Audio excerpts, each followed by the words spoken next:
What's up? My name is James. I am the owner of Paydirt and today we're going to be doing the Saturday stream. We're going to be talking about NFL DFS Week 4. See? I'm actually right this time. Last week I kept saying Week 2, even though it was fucking Week 3.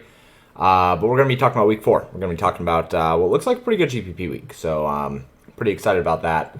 Going to be going over all the models over at Paydirt DFS. If you have not already checked those things out, then now is a great time to do it. They've been performing really, really well. Contest sims are looking better in terms of their usability. Certainly understand that there have been some issues with that, but continuing to work on fixing that kind of stuff. So thank you guys for tuning in and hanging out with me while we talk about this stuff. And if you have any questions, feel free to ask them in the chat, and either I will answer them or, somebody else will. Maybe Hatter will be here. Emmerich is here. Emmerich, dude, how you doing? Haven't talked to you in a while. I assume that you're just hanging out waiting for League of Legends DFS to come back. But you took a break for a little while, right? And thank you. The room is... Margaret did a great job arranging in here. So, let's see. Hope they announced starting the AM. Still waiting for after lock. Yeah, I mean, I think... My guess is that we're probably going to know who it's going to be. It's probably going to be Hoyer. Because McDaniels is a fucking moron. But I don't know. I guess we'll see. We'll see what they end up doing. Let's see. Give you the stash at QB. I don't really know exactly where I'm gonna go with quarterback yet. Like I talked about it a little bit in the Discord of saying that I just didn't think that I was gonna pay down at QB this week. If Garoppolo was available, like I'd have been happy to go with Garoppolo. Because I think that offense is just the nuts. And at this point, like I might play Hoyer. Because I still think that offense is super condensed, but I'm much more likely to be playing Josh Allen or be playing Justin Herbert or Tua. Like these game environments are just really, really good, and obviously we'll talk about that more when we get into like looking at the research sheets and everything like that. But like, there's some really sick game environments, and I just don't know if I want to be wasting my energy on trying to nail Russell Wilson or some shit like that, or Brock Purdy. I don't know. You've been grinding EverQuest? What the fuck have you been grinding EverQuest? What even is there to... How is EverQuest still even a game? I mean, I understand why you're not grinding League of Legends right now, because that game is an absolute shit show. Like, people are just abusing Static Shiv AP mages in the top lane. They just had to nerf... Static Shiv AD LeBlanc because she was just a menace in the top lane. And I understand most people in the chat have no idea what I'm talking about right now. But if you play League of Legends, man, LeBlanc AD LeBlanc top has been an absolute menace. And now people are switching to doing AD Static Shiv top lane Ahri. Yeah, and split pushing with Ahri, which is gross. Super gross. So, anyway, I understand why you're not playing League of Legends. But, EverQuest, that's crazy. Discuss Anthony Richardson upside. I mean, Richardson, he's 6,700. I think that he's probably going to be relatively highly owned. I'm not entirely sure yet. Like, I guess we can go take a look at some of the range of outcome stuff really quick. How do I do this again? Yeah. Okay, so I have this up. Go ahead and zoom in a bit here. Yeah, I can actually see some things. When we're looking at QBs specifically, let's see. Josh Allen is best overall. Like Anthony Richardson is good. Projects for 20. 4x is not quite as high as what Josh Allen is, but he looks fine. Overall, he looks okay. Matthew Stafford is probably someone I'm interested in. Yeah, man, Garoppolo looked so good. There's going to be people that talk themselves into Pickett, which is just the stupidest fucking thing on the planet. Don't play Kenny Pickett, man. That's just don't do that to yourselves. That's just such a bad idea. When I say great game environments, am I referring to games with lots of offensive opportunities, or is there something else referring to?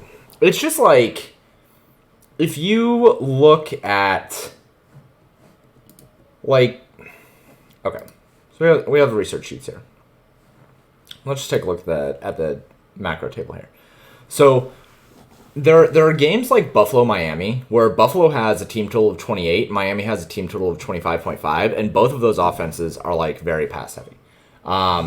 If you go to fantasylife.com, which it's no secret that I do the data pipeline, so I push them a lot, but like if you look at Buffalo, like Buffalo has a high pass rate. Their dropback rate is 60%. Their dropback over expectation is 8%. They've been pass heavy in 2 different games.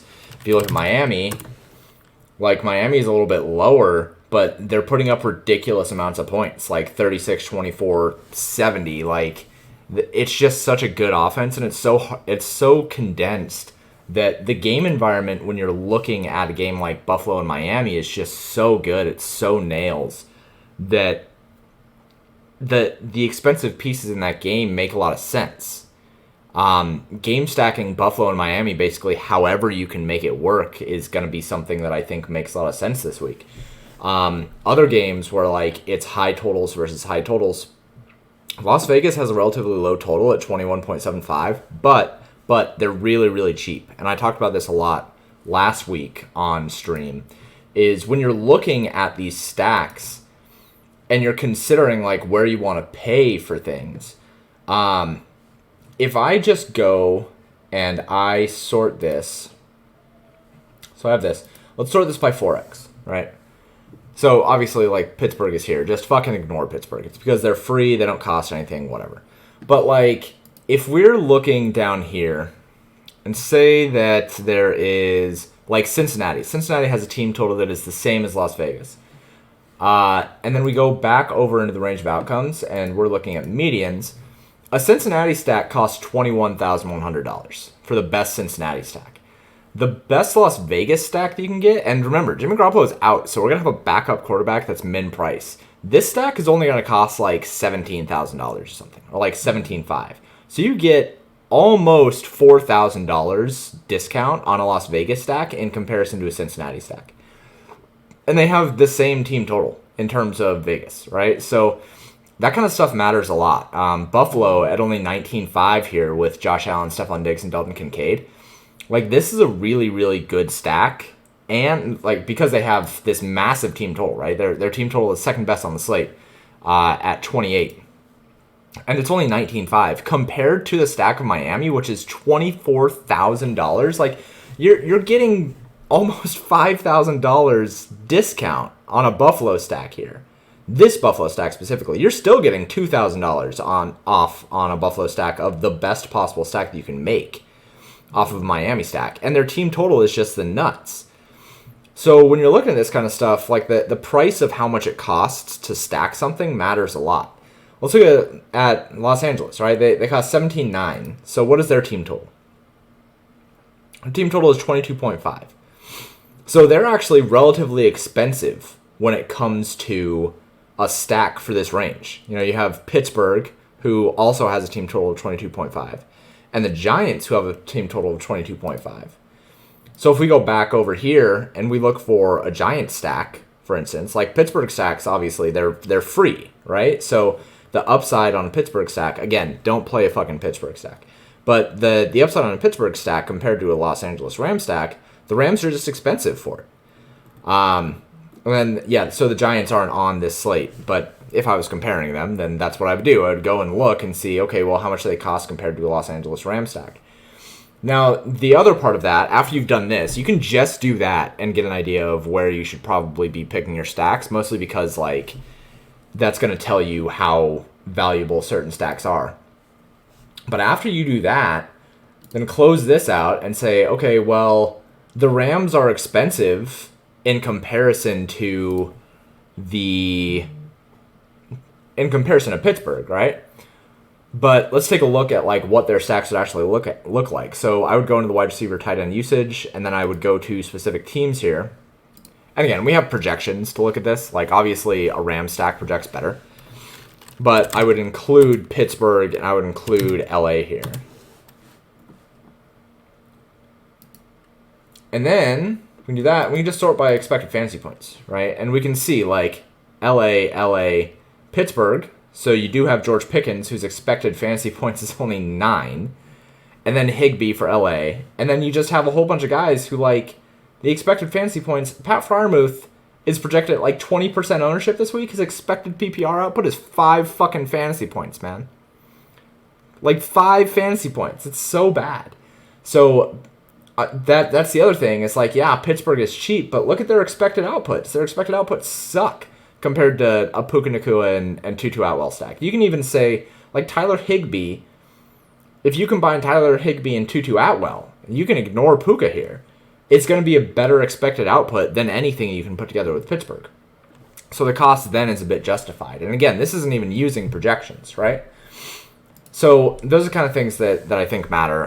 When you're looking at game environments, and again, we'll go back to this, I'm going to want to look at stuff like this, where we have Buffalo versus Miami, who both of them have high team totals. We have the Chargers versus Vegas, and Vegas is cheap compared to the teams that are also in this range, right?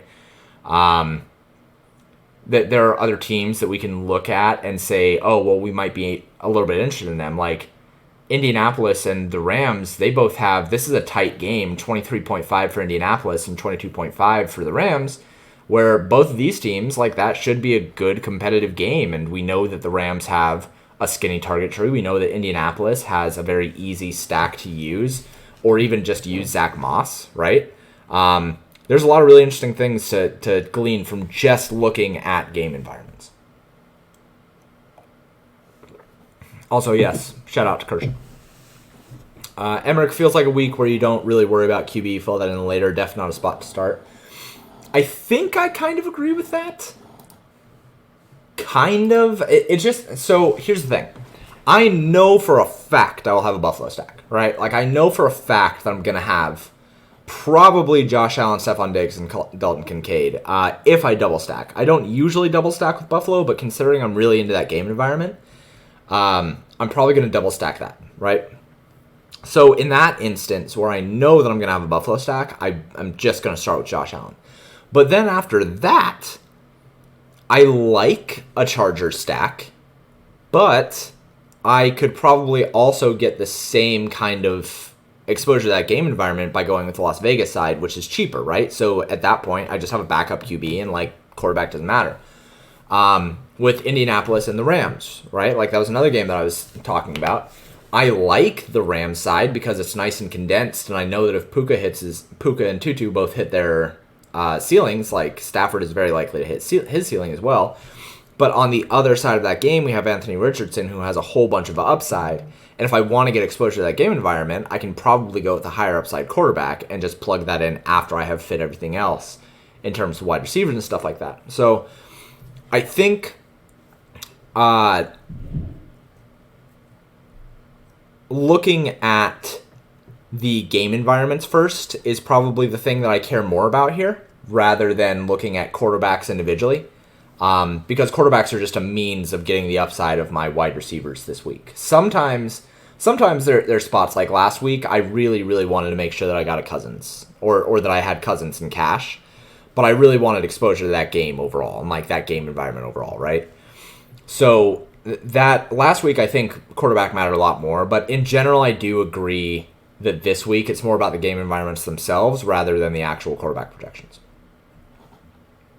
Have I looked into the other tight ends for Miami? Kind of wild route participation last week. I have not. I haven't even tried building yet, so I'm not sure what I'm going to do yet. I haven't really gotten that far into the research, but we can go take a look at that right now. So again, the research sheets are free here if you have not checked them out. I would say that, like, gleaning anything from last week is probably not, like, in your best interest. Hold on one sec.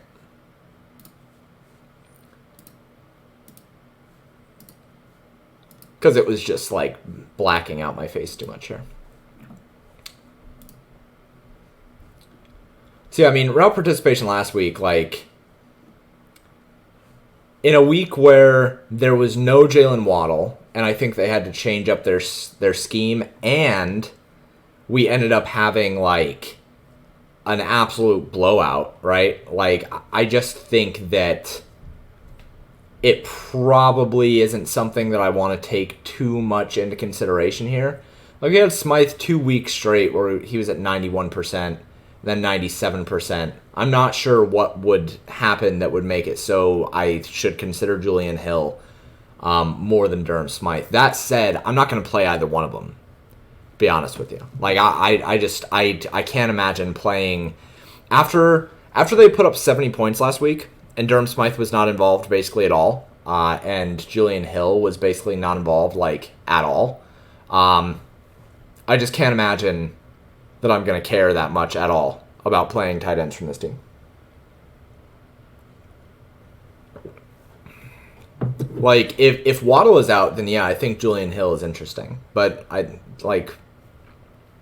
just think that we're going to get back to something more like this. Maybe Durham Smythe and Julian Hill split snaps, but I'm not going to reach for a Julian Hill play. And I'm not going to play Durham Smythe, right? So, like, I just don't think that I care. If you were playing MME, maybe you would want a little bit more exposure to, like, those spots because the game environment is so good. But I don't know. I'm just super not into it. Gonna go kill his land car. Can't wait to come back and discuss our six-figure wins this week. We gotta collect those trophies, bro. Go kill his land car. I believe in you. You got this. All right, let's get into some chalk talk a little bit here, because we have not quite done that yet. I'm gonna zoom into my face while I get things set up here. Oh, oops. That wasn't what I meant to do. That wasn't it. There it is. All right, so this is a new thing that I have been doing that is an ownership trend thing. All right, jump back in. So this is looking at ownership trends, and we'll actually just zoom straight in here. There we go. So this is looking at trending ownership going through the week so far, where players were on Thursday versus where they're at now. And basically what we're trying to do here is track where ownership is trending on guys and see what guys people are more interested in throughout the week and less interested. So what this should tell us is, like, people were not really interested that much in Joshua Palmer earlier in the week, and then now they are significantly more interested in him, right? Like, his ownership now on Saturday is projecting at almost 18%, which is, of course, very high. Now, this makes sense because of the Mike Williams situation, but it's a very clear indicator that he is going to be highly owned on Sunday, right? He has continued to pick up steam.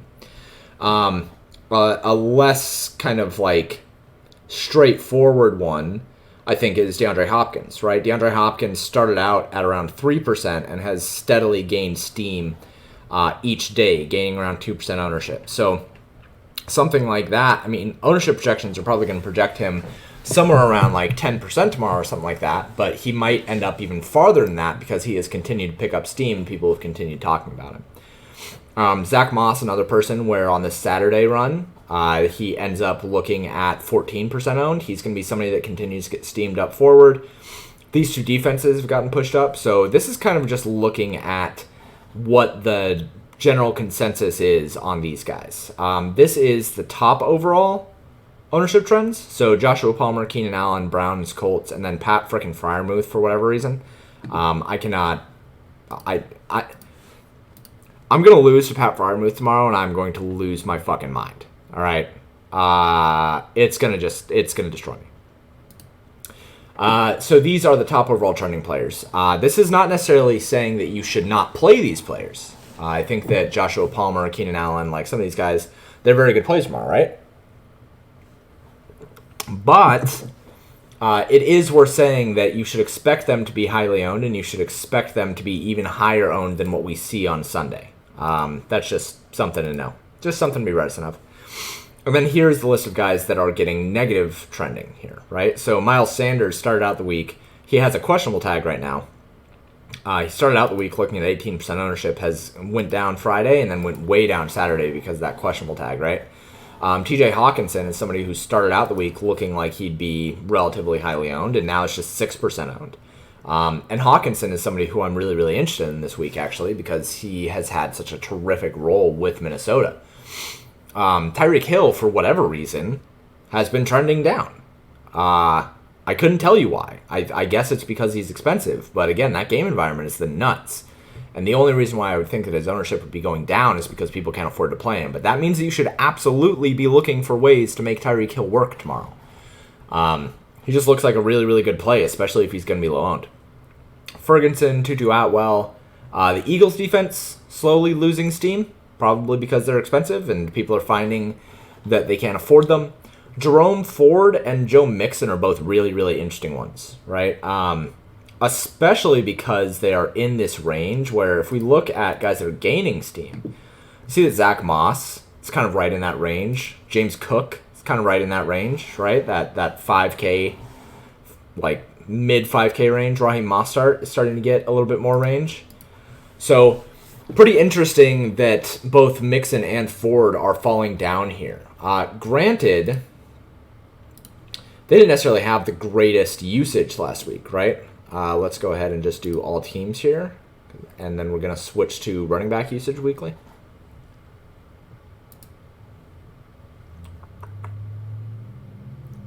Doo-doo-doo.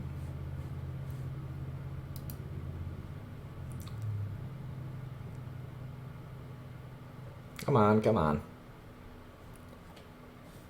My internet is still faltering a little bit. Why is this wide receivers? This is not what I want. Not what I wanted.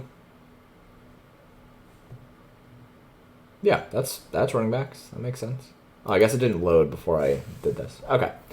So anyway, if we look at week 3 here. So Zach Moss obviously had a great role last week. So did Kyron Williams. So it makes sense both those guys would be popular. Let's see. Joe Mixon still had a really good week. His expected PPR. Oh, that was in week 2. Okay, let's just do this for Cincinnati really quick. We just want to see what those guys had for those weeks. So who was that? That was Joe Mixon for Cincinnati, and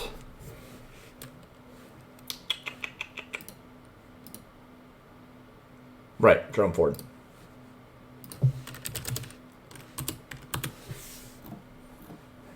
All right. So for week 3, Jerome Ford had an expected PPR of 11. His usage was not that great, but Joe Mixon's usage was fine. Overall, he scored 14 fantasy points. Jerome Ford scored 19. Jerome Ford did not have near as good of a role. He only had 33% of the rushing attempts, but Joe Mixon's role was really, really good. 83% of the rushing attempts, 77% of the snaps, 57% route participation, all really, really good. He had similar usage in week 2 where he only scored 13, but his expected PPR was 17. So I don't know, man. I think that Joe Mixon is probably just as good of a play tomorrow as somebody like Kyron Williams in terms of ownership, right? Because if we're looking at ownership here, Joe Mixon is probably going to end up 6% owned or something, or maybe 8% owned. So I think that's really, really interesting. Probably not anything where we need to go too crazy on it, but it is really, really interesting. All right, so now that we've talked about that stuff, game environments and chalk and everything like that, let's move on to actually talking about some models. Joe Mixon cooked, way too old, big lottery ticket guy. Don't you have a Zlanda car to kill, man? You're coming in here telling me that Joe Mixon's old. You know how old Joe Mixon is? He's probably 28 or something. And I'm sitting here as a 31-year-old man with the Yasso hoodie on. So I don't think he's too old. I think that he's probably a pretty good play.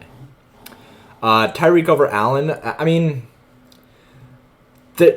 don't think that it's an either-or situation. It's kind of not really apples to oranges. Or, it's not really apples to apples. Keenan Allen's only 7,900 and Tyreek Hill is 9,200. That's a big difference in price. So, yeah, I understand why people are going with Keenan Allen. He is 7,900 and he had 20 targets last week or something like that. So I understand why people are going with him.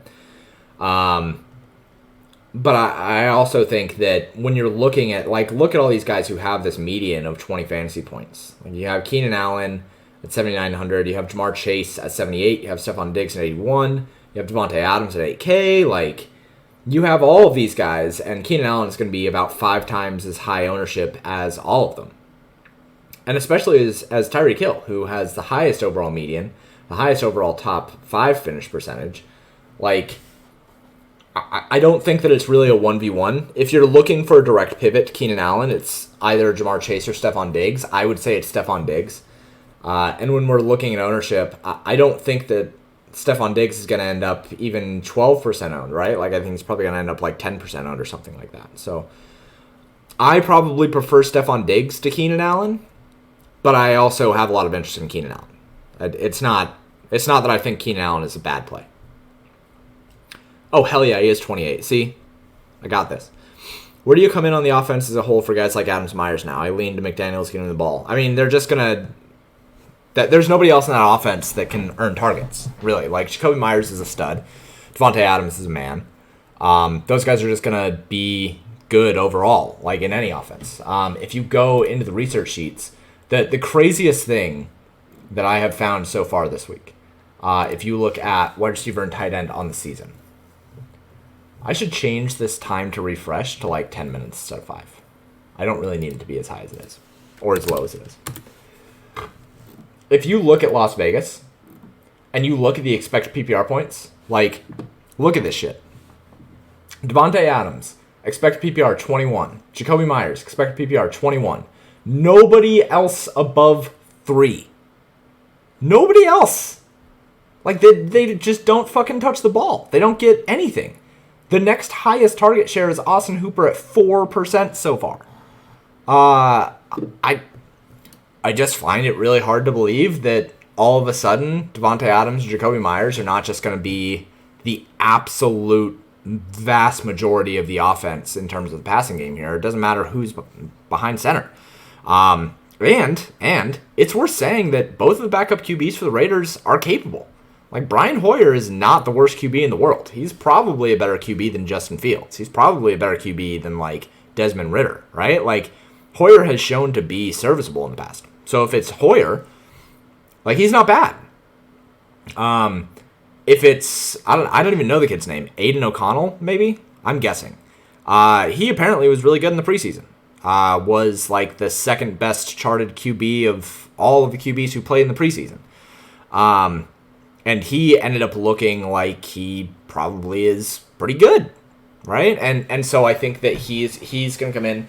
Like, worst case scenario for this offense is that Hunter Renfrow and Austin Hooper end up getting like 7% of the targets each, and Jacoby Myers is at like 25% or something.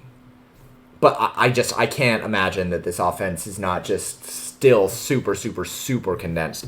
And that's what makes it attractive. It's like, it's so clear how you should be stacking this. If you go into the optimizer, and I haven't built a single lineup yet, but if you go into the optimizer and you just go with small field GPP, and go with manual so I have as much control as possible here. QB +2. Let me just optimize. Right, like the top overall lineup here with Garoppolo, Devontae Adams, Jacoby Myers gets you pretty much everything else that you could want. You get frickin' Christian McCaffrey in most of these lineups, man. That's pretty good. If you force a bringback here, if you force 2 bringbacks, like say that you just want to go balls to the wall in this game, you end up with Garoppolo, Devontae Adams, Keenan Allen, Gerald Everett, Jacoby Myers, and you still get Pickens, Rachaad White, and Kyron Williams. Like, that's a sick lineup by itself, right? And the ownership's not even that high. You're going to have ownership on Devontae Adams, and you're going to have ownership on Keenan Allen and Kyron Williams. But remember, this is with Jimmy Garoppolo. Like, you're going to have an extra $1,300 to spend here. You're very likely going to end up with this, and then instead of, I don't know, maybe instead of Rachaad White, it's going to go up to, I don't know, Joe Mixon maybe, or Zach Moss. I'm not sure. Like, it's probably going to go up to Zach Moss here. But you're going to have money to make this lineup really, really sick and just have the full game environment there. I'm very likely going to have a Las Vegas stack. I just think that it's too condensed of an offense to really matter what else is going to happen there, right? It's just a really, really good spot. So, yeah. Anyway, let's talk a little bit about the contest sims here, because I have been answering questions and rambling a little bit. But I ran a medium-sized contest on Very Sharp just so that we can get an idea of kind of like what the lineups are going to be looking like for these. Really quick. I made some changes to the contest sims. If you used them last week, then what you're going to notice is that there are now only 100 lineups that are showing up in the winner's frame. But when you look at the winner's frame, we'll do close up here, you're going to see some extra things here. So you're going to see, so I'll close that out really quick. You're going to see the lineup, obviously. But what you're also going to see is how often the lineup itself ended up winning the GPP. So this one in this run ended up winning the GPP 4 times. This lineup specifically ended up winning it 4 times. And it's going to be sorted based on win count. So you're going to see the lineups that ended up winning the GPPs the most. You're going to see their GPP projection and everything like that. If you export the frame, if you still want to see all the lineups, you can by clicking the export full frame here. So that's still going to give you all 2,500 lineups that ended up winning the GPP. Anyway, let's take a look at exposures. So if we're looking at top overall edge, it was Jimmy Garoppolo. Again, this is going to be reran in the morning. But then it's Puka, George Pickens. George Pickens looks really, really good. Exposure 29% in Sims, projected at 15% ownership or so. How is he trending right now?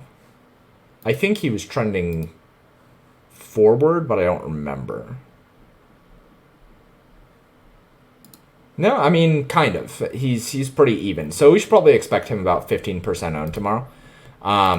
But he looks like a really, really good play based on the Sims. Jacoby Myers, again. He's only 5,500, man. Jacoby Myers might be in every one of my lineups tomorrow. Dude's an absolute stud. Expected fantasy points through the roof. His usage in that offense is fantastic, and he's basically free for that role. Matthew Stafford, Tutu Atwell, Zach Ertz. Let's go ahead and go through the actual positions, though. So Matthew Stafford looks like a really, really good play. Only 5,700, projected ownership of 5%, ends up in the winning frames around 19%. And Josh Allen, projected at 8% ownership, winning lineup about 17% of the time. If we look at negative edge, Jalen Hurts, Kirk Cousins, Lamar Jackson, those guys just don't show up very often in winning simulations at all. Anthony Richardson looks about appropriately owned. Let's go ahead and look at running backs. The best overall is Rachaad White. He's been somebody that people have been underrating for weeks now. He was somebody who the Sims were really high on in the Showdown contest as well and in the short slate last week. But his role has been terrific overall. His role has been great. Christian McCaffrey is another person who's undervalued here, mostly because he's super fucking expensive. But the other guys, Miles Sanders, he has that questionable tag. Kyron Williams looks about appropriately owned, but still a little bit of leeway. I think you just eat the negative leverage on Kyron Williams if he comes in at like 35% owned. He's still going to be a good play. Sort by negative edge, Josh Jacobs, Tony Pollard, 7,100 and 7,800. It's just that there are better plays in these ranges. Pollard, his usage is really, really good, but he's just too expensive right now. And then Jerome Ford looking a little bit over-owned. Outside of that, kind of like a bunch of guys that are mostly appropriately valued. The worst wide receiver edge is Keenan Allen by a long shot. There are just too many wide receivers that are in the same range as him. If we go into the pivot finder and we look at Keenan Allen, say expect acceptable salary range 300, projection of 3, and then simulate those pivots. There's just so many plays in this range that make a lot of sense. It's hard to justify playing him. Let's cut it down to just running backs, wide receivers, and tight ends, I guess. But we're just gonna take out quarterbacks because I don't want to see those in there.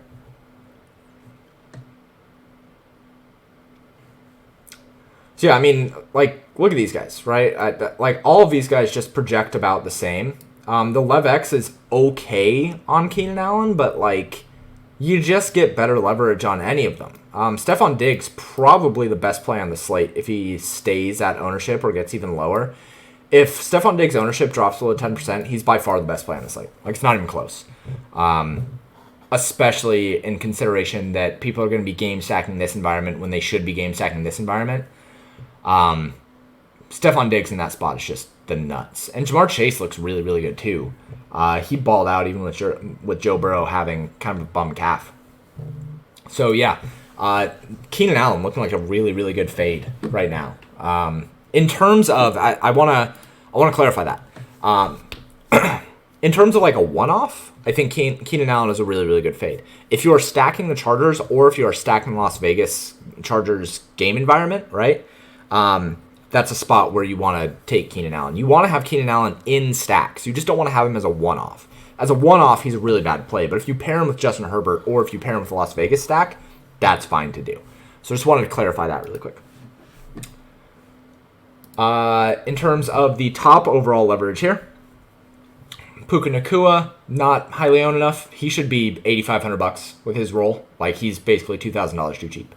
Jacoby Myers, again, he's like $2,000 too cheap. Tutu Atwell, too cheap, right? George Pickens looks like a really good play too.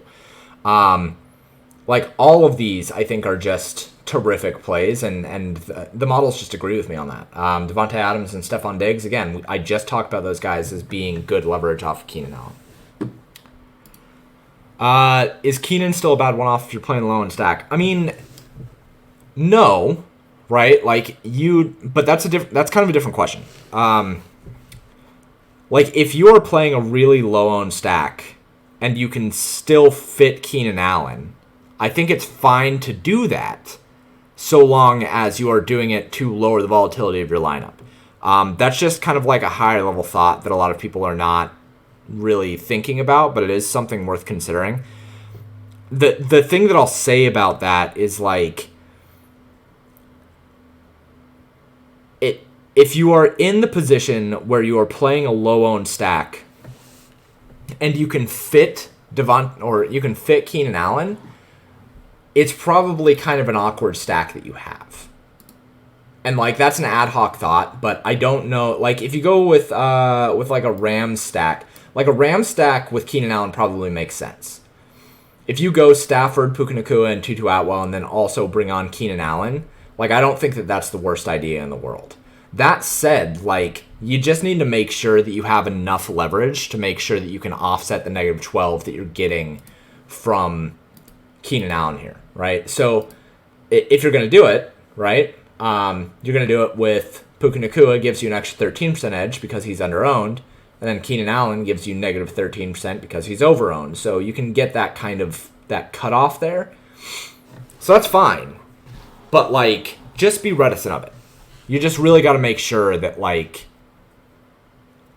you just really need to make sure that you are okay accepting that negative leverage and that you're offsetting it with something else. Too many people will just, like, use him as a one-off while using Kyren Williams and Zach Moss and then doing it with, like, Anthony Richardson. Like, they'll build, like, a cash lineup. And in that instance, the best thing to do is just to get off Keenan Allen. And then you no longer have a cash game lineup. Like, now you have a single-entry lineup. So when I say that, it's just important to be reticent of that. Or to be cognizant of that. Keenan Allen, perfect situation last week. Dude's above 30. Don't play guys above 30. It's just not good, man.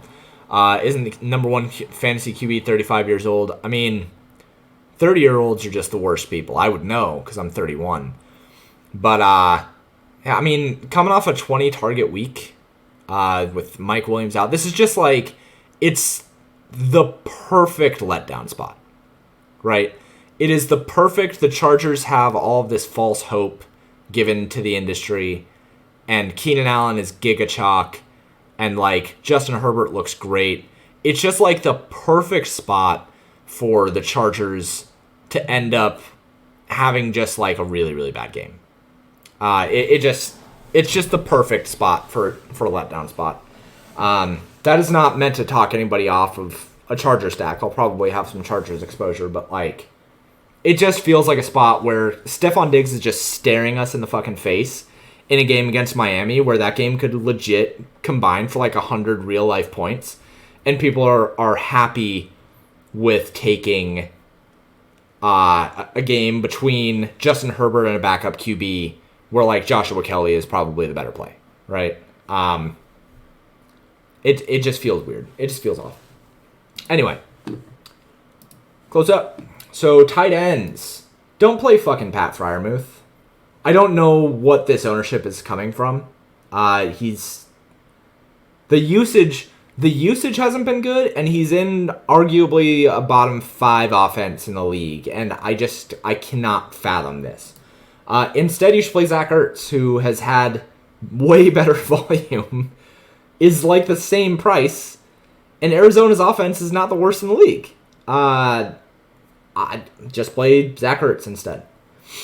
And then as far as defensive exposure stuff, the Browns looking overowned, the Colts looking overowned, the Cardinals looking underowned, the Raiders looking underowned. Again, whenever we look at defensive stuff here, it's just like the cheap defenses will give you edge, and the expensive defenses will give you negative leverage. That's just always how it looks.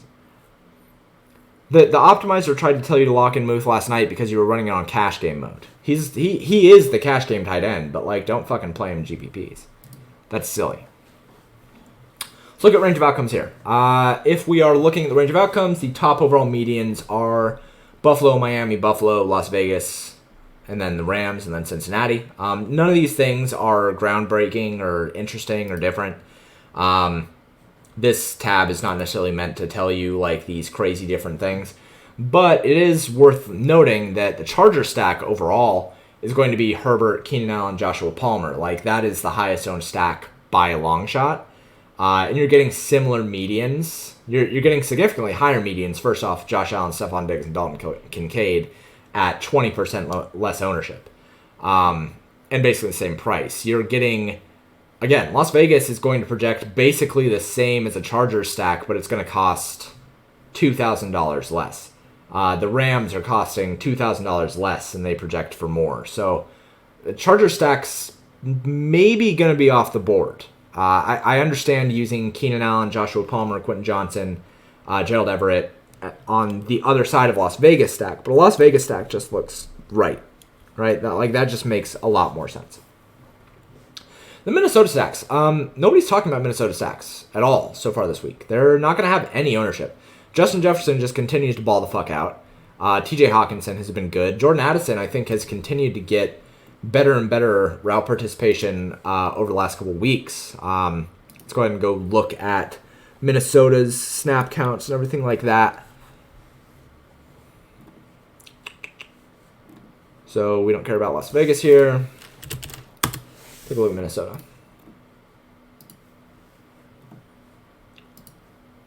So for Minnesota, week 3, obviously we had Justin Jefferson, who had the highest overall expected fantasy points at 20, but then we also had TJ Hawkinson, expected fantasy points of 21, and this is cutting off mostly because I'm zooming in a whole bunch here, so I'm sorry about that.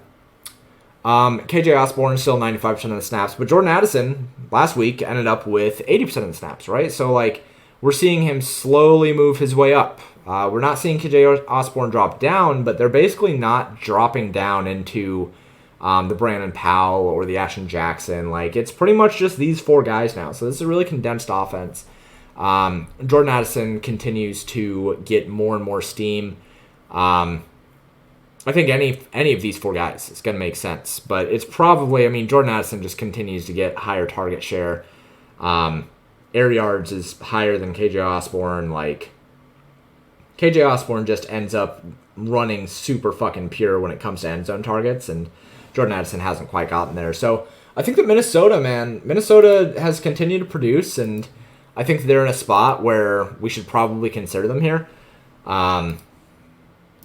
What is their game environment looking like here?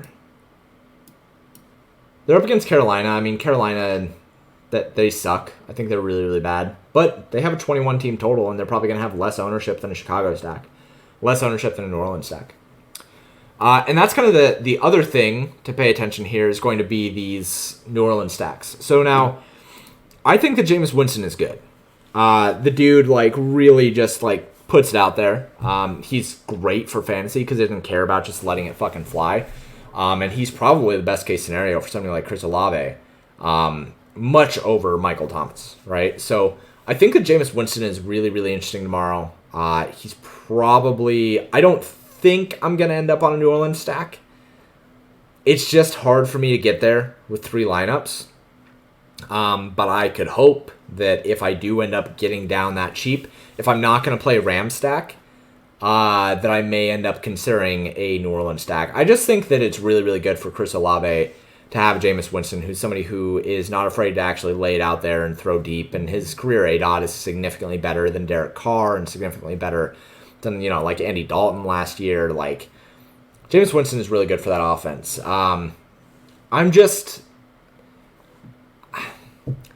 If I was playing MME, I'd probably have a higher exposure to New Orleans than the field. I do think that they're really interesting. I guess in the contest sims, does Jameis Winston even show up? No, he doesn't. So, I don't know. I'm into it. I get it. But, I just, it's going to be really, really hard for me to talk myself into it, I think. We'll see. They are up against Tampa Bay. There's an interesting way to go about this, where you actually just use the best pass catchers from that game, because Mike Evans is going to have no ownership. Chris Olave is going to have no ownership. Both those guys should be alphas in that offense, and it should be a really fun game for them. I don't know if you need to pay down to Jameis Winston and Baker Mayfield. Baker Mayfield ran really, really bad last week. He did play pretty well, but just Mike Evans dropped a couple touchdowns, and they just ran bad in that game, I think. So that game has upside. I don't think I'm going to get to it, but that game has upside. I'll let you guys know more about that in the morning, like when I do my write-up. So let's see. Okay, let's talk a little bit more about the actual slate. So we're going to go ahead and use Stack Finder here. So if we're looking at these, it looks like Buffalo, Miami, Minnesota. Minnesota actually shows up relatively well here. So Buffalo, Miami, Las Vegas, the Rams, Cincinnati, the Chargers. Let's just see what stacks I end up with. I'm going QB plus 2 here. Let's go max salary 40K just to be safe. All right, let's see. So we get Buffalo overall, and then a Miami stack, right? Tua with Jalen Waddle and Tyreek Hill. Both these are very expensive. Then you actually end up with San Francisco. You know, with Brock Purdy, Deebo Samuel, and Brandon Ayuk. And the ownership just continues to drop from there. Justin Herbert, Quentin Johnson, and Gerald Everett. That's fucking sick. Fades Keenan Allen. That's super interesting. And then Miami stacks without Tyreek Hill. And then you end up with, some really gross New England stuff, Tennessee stuff. New England stuff does not look absolutely terrible, but interesting to not see any Minnesota. And super interesting to see that the only Charger stack that shows up here is going to be Herbert with Quentin Johnson and Gerald Everett, because that's the only combination that is low enough owned to make sense for the projection. The other ones, like I said, it's just hard to really have a lot of interest there. I'm going to guess that Las Vegas stacks show up here tomorrow after I account for the backup QB. But I'm not entirely sure yet. So that's super interesting. Buffalo, Miami, San Francisco, and then one Chargers lineup.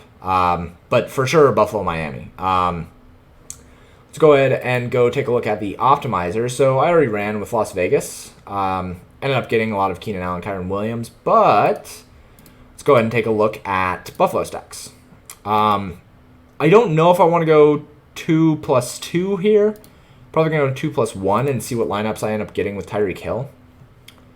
Josh Allen, Tyreek Hill, Dalton Kincaid, and Dawson Knox. Woo! That's spicy. I want to lock in here. For sure, I want to lock in Stephon Diggs.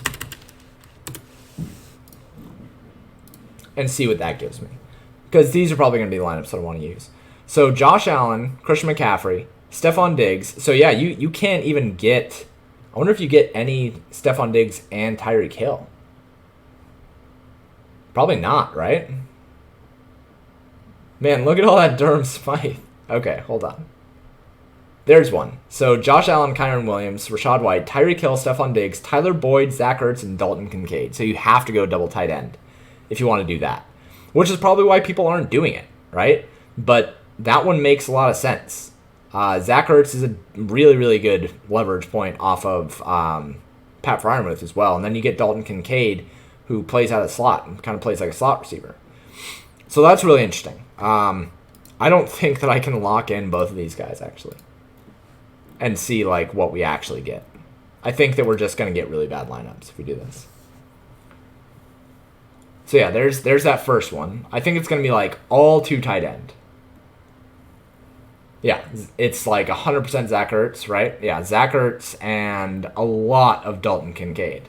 Very little of the other Buffalo pieces. You get 1 Dawson Knox, right? So it's all with Stephon Diggs and Dalton Kincaid or Dawson Knox. You do end up getting a couple here, right? So this one is Tyreek Hill, Stephon Diggs, Tyler Boyd, Dalton Kincaid, and then Jonathan Mingo. And then I would guess that you can probably end up getting some lineups that have like Adam Thielen, right? You're going to get stuff like that. But that's really interesting. It's going to be kind of hard to stack Buffalo tomorrow, it looks like. Let's take a look at the Miami side, right? So let's say that I want to do 2+1 and I wanted to lock these guys in. Can I get better lineups if I go with Miami side? My guess is no. Yeah, now we get fucking Durham Smythe and like everything, right? I think we get literally 100% Durham Smythe. Yeah, and I don't want to play Durham Smythe.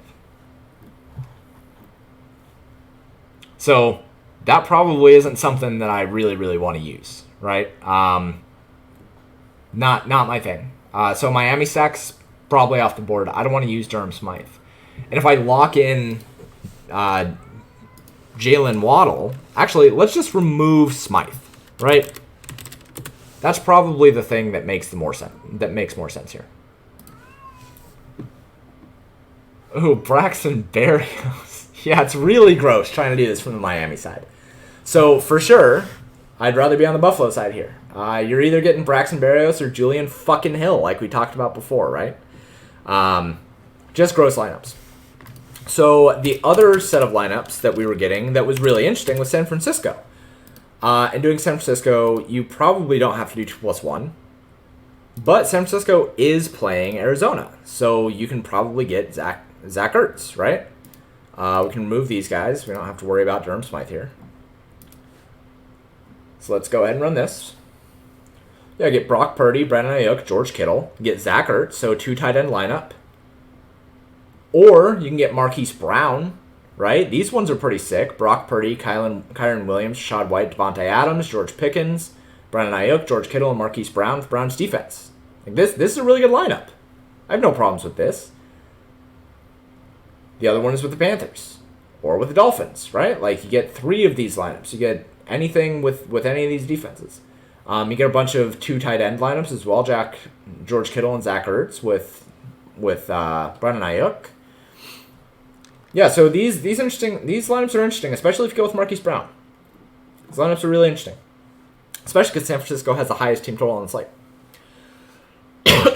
And then the other stack that I'm really, really considering is a Los Angeles Rams stack because I think that it is as heavily condensed as a Chargers stack, but significantly cheaper, right? You get Puka and Tutu really, really easily.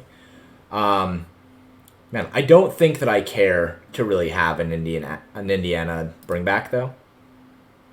I guess I can. I think that I'd just much rather have Michael Pittman. But I don't know. Somebody said Josh Downs earlier. I haven't actually looked at what the usage is for those guys. Let's go take a look, actually.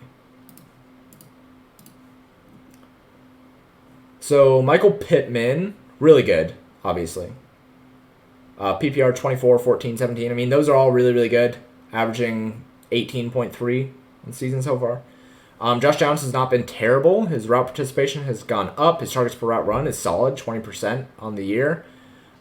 Usually 20% is about what you want in terms of a good player. So that's really interesting that he is better than, say, an Alec Pierce or something like that. So I probably would rather have him. But Joshua Downs is really interesting. First time seeing the NFL tools you have. This is pretty impressive. Thank you. I fucking work hard. You should come grab a subscription over at Paydirt. You can use the code MOM, all caps, get $10 off first month. I think there's still a couple of those coupons left. If there aren't, then just DM me. I'll get you $10 off. Barry's going to be the only wide receiver 3. Aren't the other 2 hurt? Yeah, I think so. But, like, it's still gross, right? Like, if I'm going to double game stack that, if I'm going to go super into that game environment, like, there's a non-zero chance that I end up with Braxton Berrios. But I'd like to not do that. because I don't think that Braxton Berrios is very good. So we'll see, I guess, but we'll see. Let's see. Seeing a bunch of 2 tight end lineups. Yeah, that's probably going to be a thing this week. Like, you're either going to go with 2 tight ends, or you're going to go with, it's probably a 2 tight end week, as gross as that is. Usually you want to avoid it because wide receivers have such higher upside, like using somebody like Josh Downs, right? Or using somebody like Braxton Berrios. I'd rather do that than have a 2 tight end lineup, just because the upside is just so much higher on wide receiver. Okay, anyway, I think this has been good. I think that we have a pretty good grasp at slate tomorrow. So let's talk about some things. First off, Keenan Allen.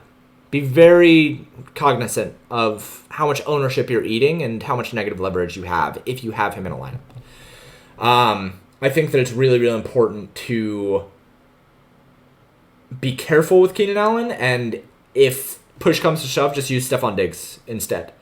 I think he's a really, really good play. I think Stephon Diggs is probably the best play on the slate tomorrow because he's a perfect pivot across with Keenan Allen being basically the same price. Thank you, Emmerich. I love you. Show me that screenshot tomorrow, and let's use it for some marketing. But for sure, I think Keenan Allen is probably the worst play on the slate. Actually, Pat Freiermuth is the worst fucking play on the slate. Do not fucking touch Pat Freiermuth tomorrow. Like, at 20% owned, Pat Freiermuth can eat a dick. He's the worst play on the slate by far. But Keenan Allen, I think, is the most impactful play tomorrow, and I think that if you're going to make a decision on him, if you only have 3 lineups, you probably want to have less exposure to him. Only use him if you're using him in a stack tomorrow, I think, if you have a limited set of lineups. If you're MME, just make sure that you are using him in lineups that are low-owned and give you enough of a leverage cushion to be able to absorb the negative leverage, because he for sure is going to be over-owned tomorrow. As far as stacks, Buffalo stacks are probably my number 1 priority, and then I don't fucking know yet. Las Vegas stacks, I'm very interested in. Rams stacks, San Francisco stacks look really, really good based on the pivot finder and the stack finder. I think those look really good too. And then Minnesota stacks. I think Minnesota stacks are going to be under-owned relative to their upside, especially because of TJ Hawkinson just looking really, really good. Him and Justin Jefferson make for a really, really good combo. It's expensive, which is why people aren't going to do it, but so are Miami stacks. So Minnesota stacks, certainly very interesting. The short list there is going to be Buffalo by a long shot, the only stack that I'm really, really wanting to do. And then the Rams, Raiders, San Francisco,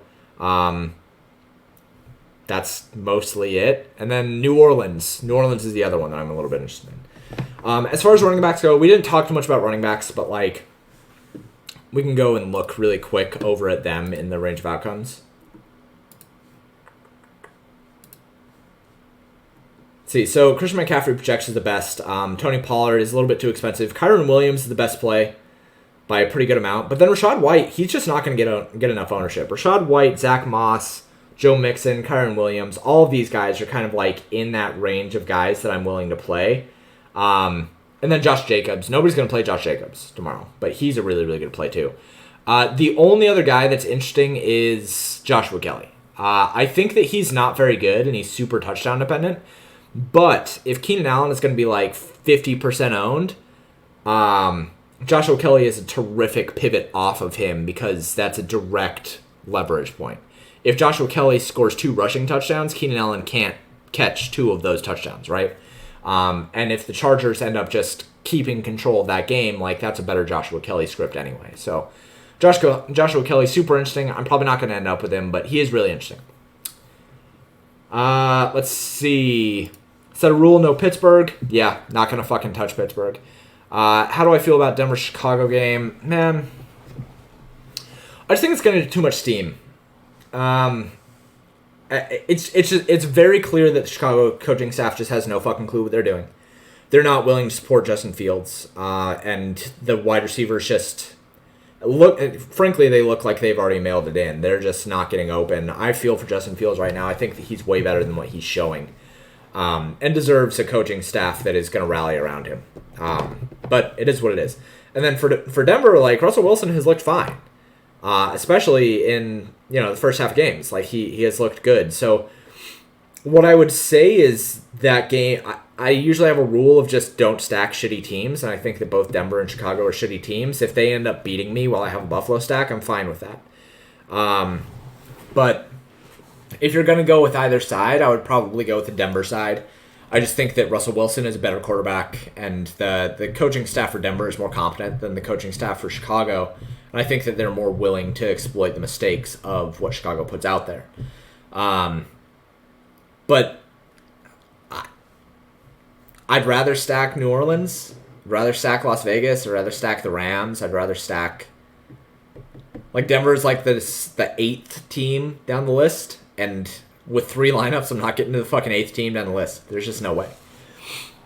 Did playing Hill and Diggs together hurt overall projection too much to make sense because of the remaining salary? Not really. Because their upside is just fucking ridiculous. Like, you don't get upside from other spots. Like, the game environment is so good. And I think that what people are doing this week, there's going to be a lot of 2 tight end anyway. And I think that people are going to make mistakes in terms of utilizing, like, Carolina and Houston and Chicago. And, like, there's going to be so many mistakes made in terms of the median expectation for a lot of players that, like, I just think that I'm fine eating a drop in median expectation, especially considering the direct leverage that I get with Stephon Diggs and the best game environment on the slate by far. Like, that there's not another game on the slate that, as I'm looking at these totals and as I'm looking at these game environments, there's not another game on the slate that I feel has the capacity to score near as many as Buffalo, Miami. Maybe. No. There's just not another game on this slate that I think has the same upside. So I'm going to make it work. And if it's 2 tight end or if it's a weird wide receiver 3 situation that I have to do to make it work, I'm just going to stack Buffalo, Miami. I guess if you're looking at it from a median expectation, the only other game that I think makes sense in terms of, like, the upside for the price that you're paying is going to be a Las Vegas stack with a Los Angeles Chargers bring back. And then the Rams and the Colts. Like, those 3 games are the only games that I think, in terms of price-adjusted upside, make sense. But in terms of median expectations, I don't think you're dropping that much. A lot of people are going to make bad decisions to play 2 tight ends this week. So that's going to wrap it up for me. It's been an hour. I'm going to go eat some dinner. I'm kind of wired because I was drinking coffee tonight instead of wine, but, you know, it is what it is. Thank you guys for tuning in. Again, if you have not gotten a subscription over at Paydirt DFS, I promise you won't be disappointed. Nobody ever has anything bad to say outside of, hey, James, the contest sims are not running right now. And, like, I fucking get it. I'm doing my best. We're going to get it fixed. But we do have a merch drop happening soon, right? Margaret is putting together all designs. I'll have some things to show off tomorrow in the Discord. So if you're not already in the Discord, like, you should come join the Discord. We have a lot of fun. We chat. But yeah, if you haven't gotten a subscription, go grab a subscription. It's $40 a month for everything, all inclusive. Again, I will show the subscriptions as I do every single time on this stream. I just saved it for last. NFL Monthly is just $35 a month. All Access $40 a month. You also have some yearly options, and you can also try things out for a day or a week. There's no risk, and I'm always happy to refund if you're not happy with what you're getting. So come grab a subscription, come hang out, and let's collect some trophies tomorrow. I love you all, and thank you so much for all the support. See ya.